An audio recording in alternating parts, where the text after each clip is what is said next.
இங்கு மேடையில் வீட்டிற்கும் அனைவருக்கும் மாணவ மாணவியருக்கும் என் முதற்கண் வணக்கத்தை தெரிவித்துக் கொள்கிறேன். முண்டாசு கவியே, குறுக்கு மீசை முன்னமே, எழுத்துக்களை இணைத்து எழுச்சியை ஏற்படுத்தியவரே, கவி பாடும் திறமையில் பாரதி என்ற பட்டம் பெற்றவரே, நான் இன்று உங்களிடம் மகாகவி பாரதியார் பற்றி பேச வந்துள்ளேன். பாட்டுக்கோடு புலவன் பாரதியடா என்ற கவிப்பணி தேசிய விநாயகம் பிள்ளையின் பாடலுக்கு பொருத்தமாக இருந்தவர் சுப்பிரமணி பாரதியார். ஒரு எழுத்தாளராக, பத்திரிகை ஆசிரியராக, தமிழ் கவிஞராக, சமூக சீர்திருத்தவாதியாக, விடுதலை போராட்ட வீரனாக, எல்லாவற்றிற்கும் மேலாக மகாகவியாக போற்றப்படுகிறார். தமிழ் மொழியின் மீது கொண்ட அளவு கடந்த பற்றின் காரணமாக யாம் அறிந்த மொழிகளிலே தமிழ் மொழி போல் இனிதாவது என்னும் காணும் என்று பாடினார்.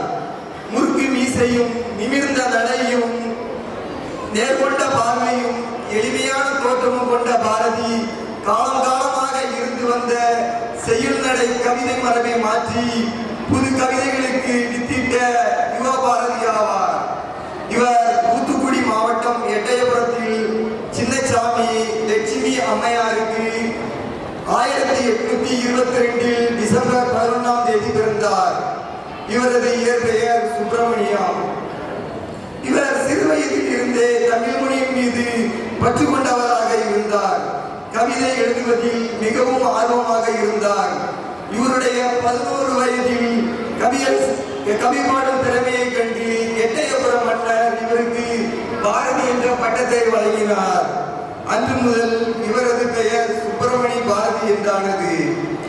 1897ஆம் ஆண்டு இவரது பெற்றோர்கள் 14 வயது நிரம்பிய பாரதிக்கு 7 வயது சிறுமியான செல்லம்மாளை திருமணம் செய்து வைத்தார்.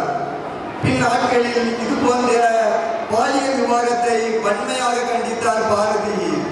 கண்ணன் பாட்டு, குயில் பாட்டு, பாஞ்சாலி சபதம், பாரத மாதா திருப்பள்ளி எழுச்சி, பெண்கள் விடுதலைக்கு புலி போன்ற பல கவிதைகளை பாரதி எழுதியுள்ளார். சுதந்திர போரில் பாரதியின் பாடல்கள் உணர்ச்சி வெள்ளமாய், காட்டு தீயாய், சுதந்திர கடலாய் தமிழ்நாட்டு மக்களை வீடு கொள்ள செய்தது. பார்க்குள்ளே நல்ல நாடு எங்கள் பாரத நாடு என்றார். இப்படிப்பட்ட உயர்ந்த நாடு அடிமைப்பட்டிருப்பதைக் கண்டு நெஞ்சு பொறுக்கவில்லையே என பாடினார். பாரதியின் எழுச்சிக்கு பல ஆதரவு பெறுவதைக் கண்ட ஆங்கிலேய அரசு அவரை சிறையில் அடைத்தது. இவர் தேசிய விடுதலைக்காக பாடுபட்டதால் இவரை தேசிய கவி எனவும் அழைத்தனர். ஆடுவோமே பல்லு பாடுவோமே, ஆனந்த சுதந்திரம் அடைந்து விட்டோம் என சுதந்திரம் அடைவதற்கு முன்பே தனது சுதந்திர தாகத்தை தன் பாட்டின் மூலம் வெளிப்படுத்தியவர் மகாகவி பாரதியார். சாதிகள் இல்லையடி பாப்பா என்று கூறிய பாரதி தீண்டாமையை அறவே வெறுத்தார்.